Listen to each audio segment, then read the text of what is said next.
مستخدمين يا جماعة جبنة غالية مش رخيصة، مستخسرين. انتوا بقى ما تستخسروش.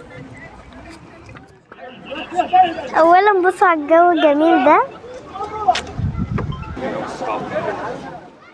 السلام عليكم ورحمة الله وبركاته. اللهم صل على سيدنا محمد وعلى أفضل خلق النبي. هتقولوا لي طب ليه لابسة المايو؟ ايه المناسبة عشان تلبسي مايو؟ طبعا هقول لكم النهارده كانت المسابقة حفلة التكريم بتاعت اليوسي مصر. جبت مركز ثالث.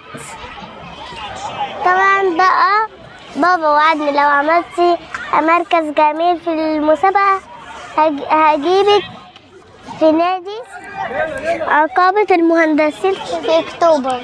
أنا كنت مبسوطة بالتكريم النهاردة يا جماعة. طبعا طلبنا الأوردر 3 بيتزات، الأولى مارجريتا، الثانية سوسيس، الثالثة وهي آخر حاجة بسطرمة. لو الأكل جميل هنقول لكم تعالوا هنا وتاكلوا بس. طبعا أول حاجة معانا البيتزا دي. واو، بصوا يا جماعة شكل سوسيس. ده السوسيس نفسه.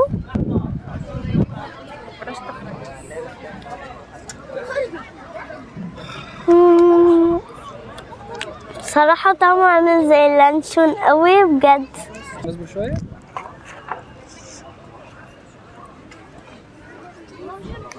هي أولا مش بتمط، ثانيا بجد طعمها تحفة، ثالثا الكاتشب مديها طعم لمس كده وجميل. حبيتها بجد، جربوها البيتزا اللذيذة دي. طبعا اللي بعديها دي جبنا المارجريتا. طبعا يا جماعة هي العجينة بتاعتها رفيعة بس طعمها جميل ما شاء الله.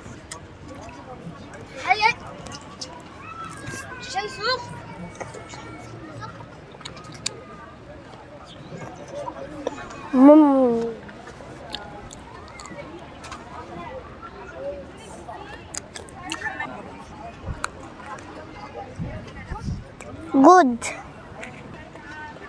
مستخدمين يا جماعة جبنة غالية مش رخيصة، مستخسرين.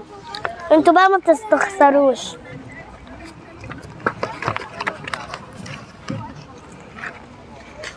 انا حبيتها، انا عايزة افضل اكلها. تالت واحدة معانا هتكون هي بالبسطرمة.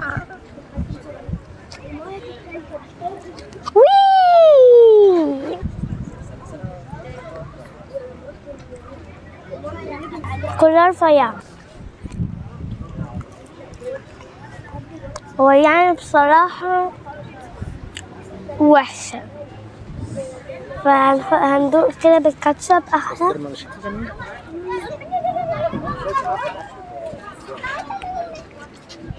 أيوة كده لما بنحط على حاجة الكاتشب بيكون طعمها.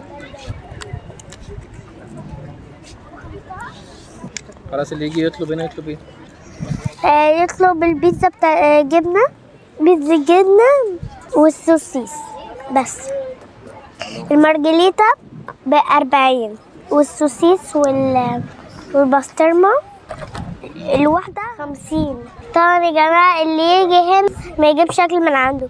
ما شاء الله المكان هنا جميل والأسعار رخيصة والأكل جميل. يا رب يكون الفيديو عجبكم. لايك شير سبسكرايب على قناة حبيبي وفعلوا الجرس وصلوا الفيديو ده 100,000 لايك ونحتفل حفلة كبيرة مع بعضنا. بس كده، سلام. توحشوني أحلى أصدقاء في الدنيا.